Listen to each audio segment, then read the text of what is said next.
Bonjour, donc nous sommes au salon Mobile World Congress où Motorola vient d'annoncer des nouveaux smartphones dont le Motorola Backflip que nous allons vous présenter avec Pierre Gominet qui est directeur marketing chez Motorola France.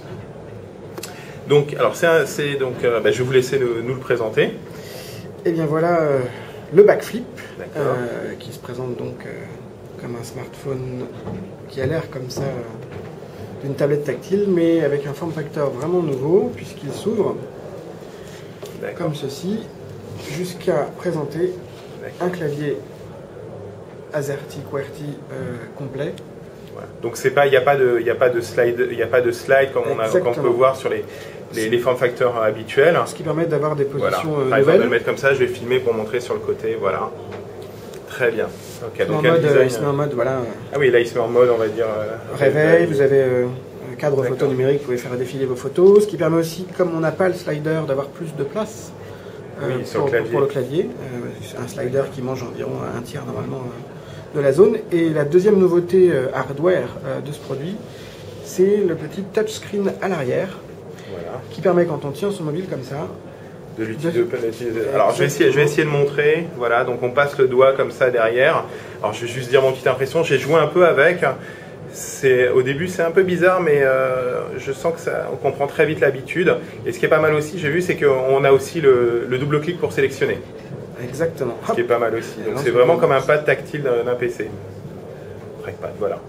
Alors au niveau caractéristique, on a un écran 3,1 pouces, c'est ça? 3.1, 3G+, 5 mégapixels. Alors je vais revenir sur l'écran, donc c'est bien sûr un écran capacitif, comme tous les Motorola chez Android. Pour la résolution, donc c'est la résolution classique, c'est du HVGA 320 par 480 pixels. Tout à fait. Au niveau, donc 3G+, on a dit, Bluetooth, Wi-Fi. Au niveau appareil photo, donc c'est un 5 mégapixels. 5 mégapixels, tout à fait. A priori, on aura de l'enregistrement vidéo en HVGA, je pense, à confirmer. Il y a un flash ou pas? Tiens, j'ai pas regardé. Ok.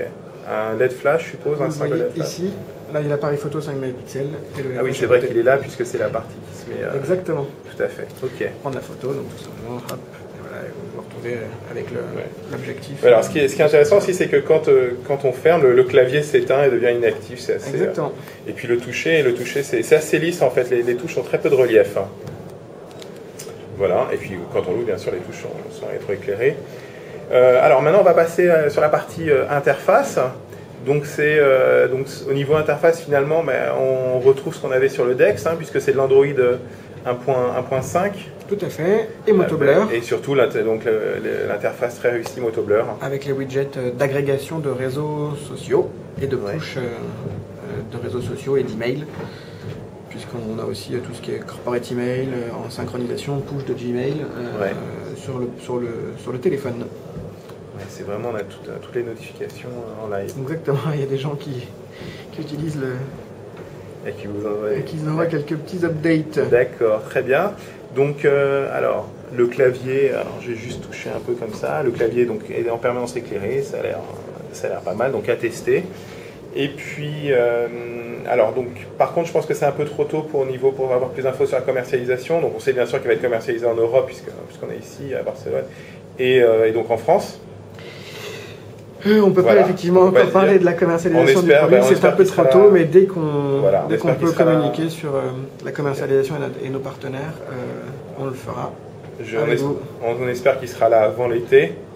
Ça semble réaliste, et puis on espère aussi chez les opérateurs, comme son petit frère, le DeX. Voilà. Est-ce qu'il y a autre chose à ajouter? Non, je pense qu'on était plutôt complet sur les spécificités vraiment nouvelles hardware du produit, et vous avez fait le tour software aussi sur MotoBlur. Voilà. Merci beaucoup Pierre Gominet, et pour plus d'infos, je vous invite à nous retrouver sur GPSandco, www.gpsandco.com. À bientôt.